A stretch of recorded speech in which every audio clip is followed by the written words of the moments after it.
अभिशप्त एही त्रिकोणीय स्थान एठाकु थरे गले फेरिबा असंभव रहस्य घेरे सांग्रिला भाली जे थरे जाइछि आउ केबे भी फेरी पारिनी। नमस्कार डीटीवी ओडिया रो ए स्वतंत्र उपस्थापना को आपण समस्तंकु स्वागत करुछि मु आनी सतपथी। दर्शक बंधु आम पृथ्वी एक रहस्यर गंताघर अटे। एथिरे अनेक रहस्य भरिक रहिछि जहा एबे भी रहस्य होई रहिछि। वैज्ञानिक माने मध्य ए रहस्य उपरु परदा उठाई पारि नाहंती। तबे रहस्य मानक मध्यरे रहिछि बरमुंडा ट्रायंगल। ए ट्रायंगल विषय रे किए बा न जाने। यह एपरि एक स्थान जेउठाकु मनीष थरे गले आउ फेरे नाही। कथाटी आश्चर्य लागुछि ना, किंतु यह संपूर्ण सत अटे। भारतर बरमुंडा ट्रायंगल भारत एवं चीन सीमांत रे रहिछि एक रहस्यमय घाटी। सेठाकु थरे जिए जाइछि से आउ केबे भी फेरिनी। सांग्रिला घाटी भाबरे जनाशुना एही घाटी तिब्बत एवं अरुणाचल प्रदेश मध्यरे अवस्थित। खास करी तंत्र मंत्र रे एही घाटी कथा उल्लेख करा जाइछि। बरमुडा ट्रायंगल भली एही घाटी को मध्य दुनियार सबुठु रहस्यमय स्थान भाबरे गणा जाय। कहा जाय जे एही घाटीर संपर्क अन्य लोक बा भूत लोक सहित रहिछि। फेरंतिनी केही। अरुणाचल प्रदेश रे थिबा एही उपत्यका को विश्वर द्वितीय बरमुंडा ट्रायंगल बोली कहा जाय। एही उपत्यका सहित जड़ित अनेक किछि लोक कथा अछि जहा स्थानीय लोक विश्वास करंती। कहा जाय सांग्रिला भाली केही गले सेठारु सेमाने आउ फेरिक आसी पारंती नहीं। कहा जाय एही उपत्यका रे समय बंद होई जाय, जेउथिपाई विमान मध्य एहा उपरे उड़ी पारे नहीं। आहुरी मध्य कहा जाय जदि जने व्यक्ति भूल मध्य एठाकु जांती तेबे फेरिबा असंभव होई जाय। तिब्बती भाषा रे लिखित पुस्तक काल विज्ञान रे मध्य ए सांग्रिला भैली विषय वर्णना करा जायछि। हुई तंत्र साधना पुस्तक रे लिखित अछि दुनियार प्रत्येक जिनिस स्थान और समय सहित अनुबंधित, किंतु ए घाटी रे समय बा कालर कोनोसी प्रभाव पड़े नहीं। एठारे प्राण और मनर विचार शक्ति, शारीरिक क्षमता एवं मानसिक चेतना बहुत अधिक बढ़ी जाए। एही स्थान को पृथ्वीर आध्यात्मिक केंद्र मध्य कहा जाए।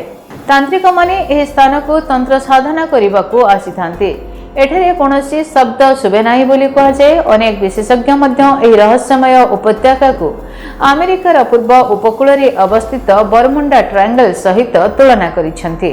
जोपरि अटलांटिका महासागर रे थिबा बरमुंडा ट्रायंगल निजर रहस्य पई जनाशुना, ठीक सही बोली भाबरे नोएडा रे थिबा अंचलरु सबुठारु विपद संकुल बोली कहा जाए। एठारे घटुथिबा घटना पई एहाकु नोएडा ट्रायंगल मध्य कहा जिबार सामना को आसीछि। पश्चिम अमेरिकार रेनो, फ्रेस्नो एवं एस भोगस मध्य रे थिबा एही अंचल उपर दे जाउथिबा सब विमान दुर्घटनाग्रस्त होइथाय। अत 60 वर्ष हेलानी एही बाट दे जाउथिबा 20,000 विमान दुर्घटनार शिकार हेबा सहित अनेक लोक प्राण भी हराइछन्ति।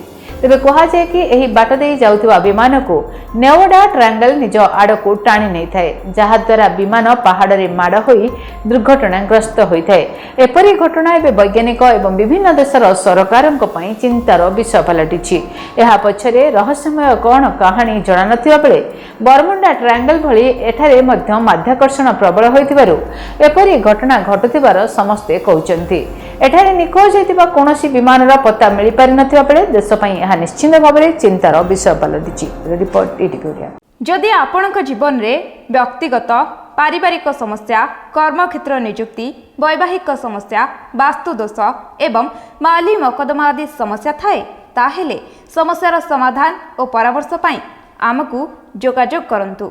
ज्योतिर्विद doctor Bhabani Shankar Mahapatra, Budheswari colony, plot number 26, Bhubaneswar.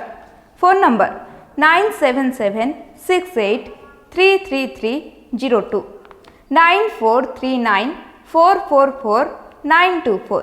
आमर वेबसाइट www.srijagannathastro.com।